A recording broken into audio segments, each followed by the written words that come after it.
This segment was made possible by Catholic Charities of the Diocese of Arlington, which is funded in part by the Bishop's Lenten Appeal.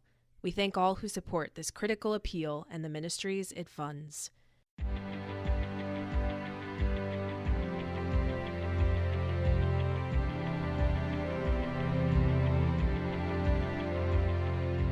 You're listening to Searching for More, a podcast of the Diocese of Arlington. On this episode, many of us don't need a car to get us to where we're going, but if you're a parent with more than 2 kids, having a car is a necessity. Hear how One Car Ministry is giving away cars to families and how you can donate your car, even if it doesn't work, to benefit families in need. This episode's host is Billy Atwell, Chief Communications Officer for the Diocese.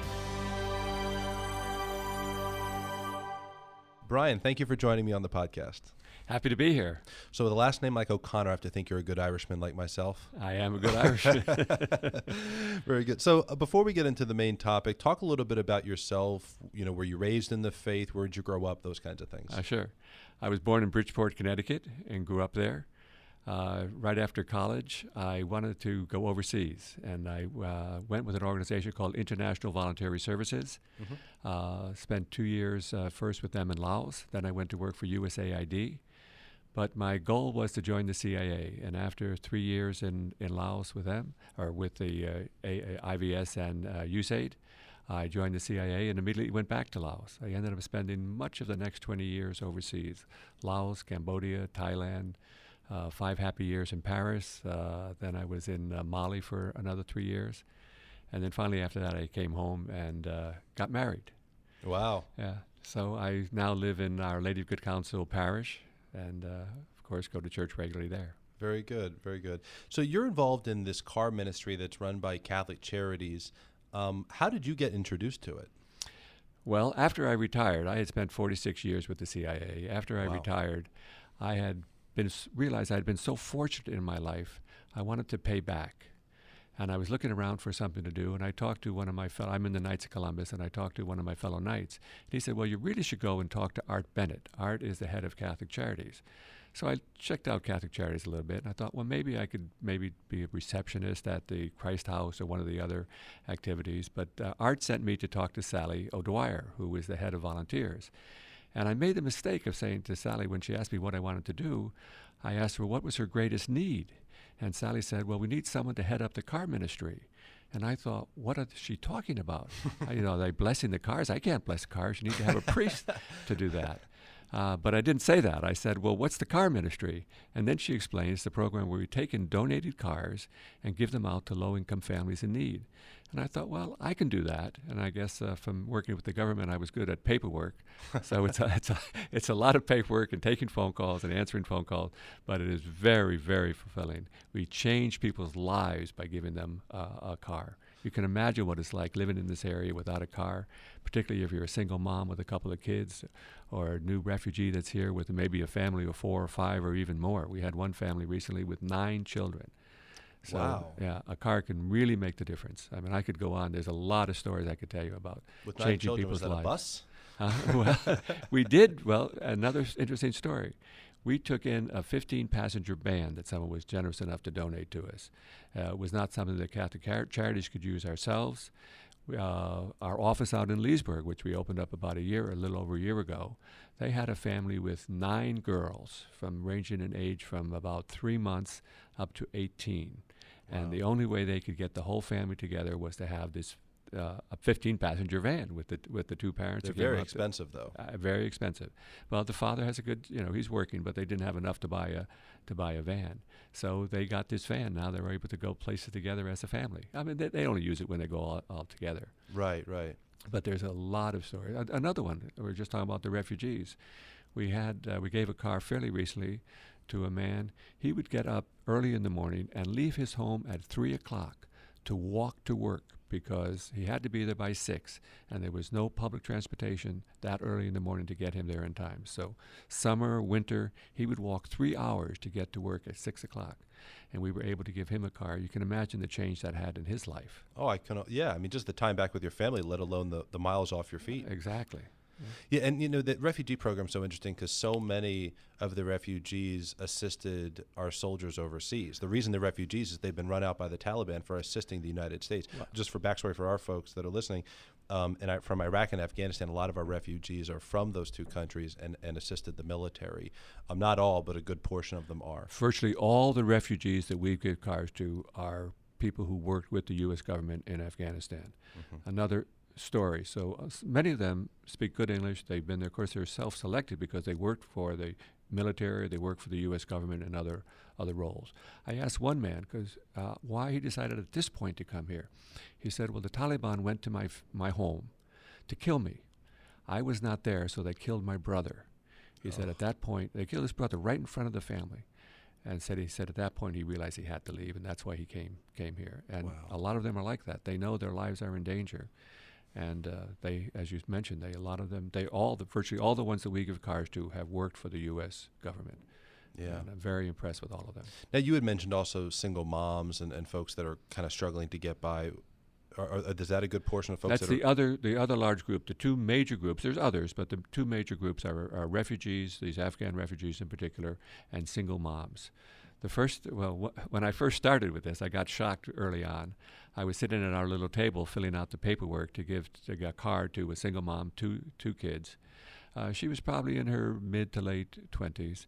And as I looked up, I saw tears streaming down her cheek. And I thought, oh my gosh, what did I say to make her feel bad? But I asked her, I said, why are you crying? She said, I'm crying with joy.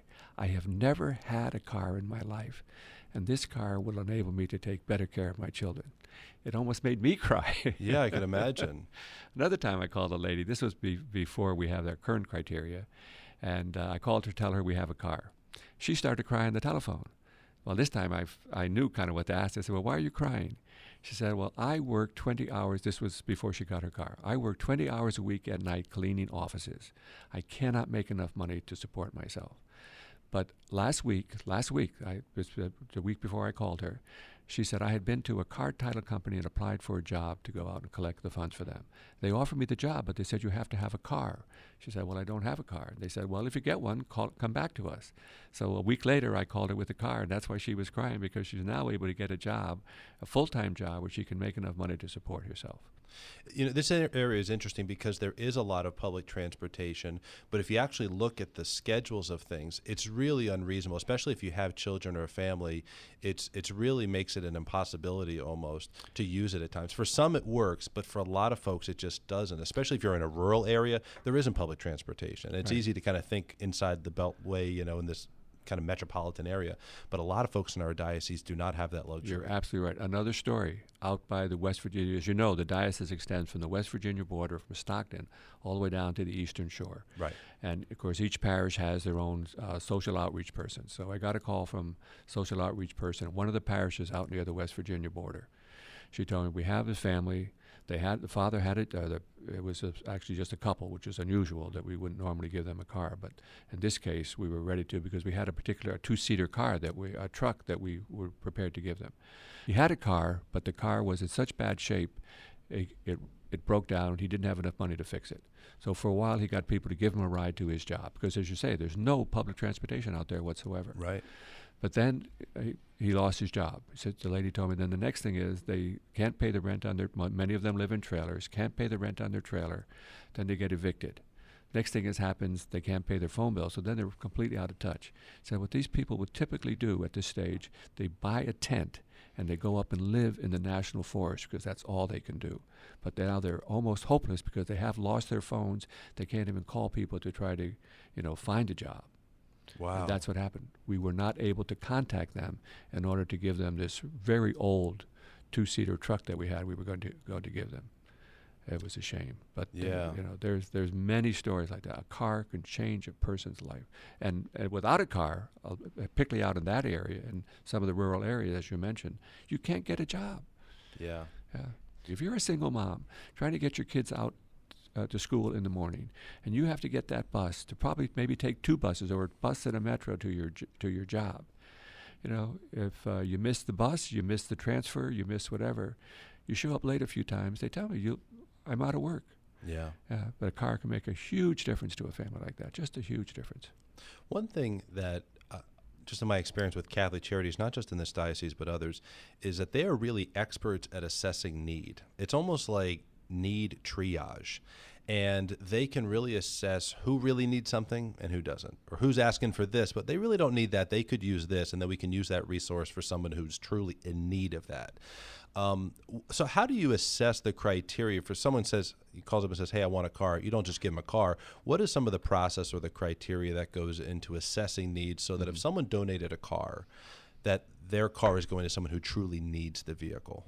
It's a very good point. And we did about 2 years ago, we changed our criteria from giving cars out to, if you're a priest, your minister, your social worker said you needed a car, we put you on a list. And the list got up to be 18 months long. And we realized that as just as what you're saying. We were not serving the needs of the people who really needed cars. So now the criteria are, you have to have at least one dependent child living with you, and you have to have at least one adult, one parent working at least 30 hours a week. The reason for that is that you need to have money to pay for the car. You need to pay for the insurance. You need to pay for the maintenance. And without that, we're really just giving you another problem. Yeah. We give you a car that sits on the street because you can't fix it. You can't pay the gas. You can't pay the insurance. So we have learned that exactly what you're saying. Assess the need. And so they have to fill out an application, a 5-page application with their income and a lot of other information about them. They, of course, assure us they don't already have a car. We will not give families to have cars. But they also have to provide a copy of their driving record. You can get that from the DMV. And we're looking for, we're not going to give a car to someone who has a DWI. Right. They have to give proof of the children. They have to have proof of employment. They have to give us their last 2 pay stubs. Then so we get all of that. It is thorough. And then we'll let them know if we review all that, we put them on our waiting list. And the waiting list depends on how many cars are given to us. Right. But when their name comes to the top of the waiting list, which is typically now 2 to 3 months, but it depends on, again, how generous people are in giving us cars, we let them know. And then they have to get insurance on the car first. Then they make an appointment to come to our office. We give them the title to the car, which at this point we have put in the name of Catholic Charities. When people donate cars to us, we take their title and convert the title into the name of Catholic Charities. And that does 2 things. It provides a barrier between the donor and the recipient. Mm-hmm. So the donor is not going to get a call someday from someone said, hey, that car you gave me is this problem or that problem. I need some money or but something. But it also works the other way. The recipient, the donors do not know the recipients. No one is ever going to call a single mom and say, hey, give you that car, you want to go out to dinner or something. Yeah. So it's a barrier. Well, it's a two-way barrier, and it works well. We've never had any kind of a problem like that at all. I was thinking a second ago when you were talking about if folks need to have the money or the job or whatever it would be to sustain the vehicle and not just make it another problem, people might wonder, well, what about those folks if they're in such desperate need? And the reality is Catholic Charities has a lot of other services to get you to the point of self-sufficiency. And if the only barrier left is you need a vehicle to get to that job, but you're qualified for the job, there's a job offer on the table, and you've got the income to get through a couple months as those first paychecks come in, then the car ministry is perfectly suited to fill in that last piece of the puzzle to kind of finish off this self-sufficiency. You're absolutely right. We have pasted up above our desks a list of all the services that Catholic Charities provides with the phone number. So people call in, even if they do meet the criteria for a car, but they need some other services, counseling services or whatever, we give them the phone numbers to call for that, direct them to that. Or the people that don't meet our criteria, we give them the other services they can contact. And we also send them to other organizations. There are a couple of other organizations that will give out cars also that have different criteria, and we'll direct them to those. Our objective is to help people. They don't necessarily have to get it from the car ministry. There's, as you point out, there's all the other services that Catholic Charities provides. So if someone wants to donate a vehicle, what is your criteria for that? What would they need to know? Okay, so there are 2 basic kinds of vehicles we will take. We'll take all vehicles, but what we're really looking for, our primary mission is to take in cars that are in pretty good running condition and give out to these families on our waiting list. The basic criteria is generally a car that's younger than 2002, not a car that's older than 2002, and less than about 180,000 miles. And of course, in good running condition with a valid safety sticker. Right. There are exceptions depending on the car, depending on how well they've been maintained. For cars that do not meet our criteria. Those cars, we ask that people bring them to one of our 2 locations here at St. Thomas More Cathedral, the Catholic Charities office. All right. Or we now have an office out at St. John the Apostle in Leesburg. Okay. So they could make an appointment, bring the car there. We usually ask they have someone come with them to give the ride home. If they can't do that, we may be able to sometimes I give people a ride home myself. For cars that are not in good running condition, or for whatever reason that people cannot drive them to us, and we can understand if you live far out, it's quite a chore to bring your car to us, we can have the cars picked up, towed away, and sold. The proceeds will come to Catholic Charities to do not just for the car ministry, but for all the things that Catholic Charities does. Oh, interesting. And they will get a tax form that allows them to deduct whatever amount is received as a donation to Catholic Charities.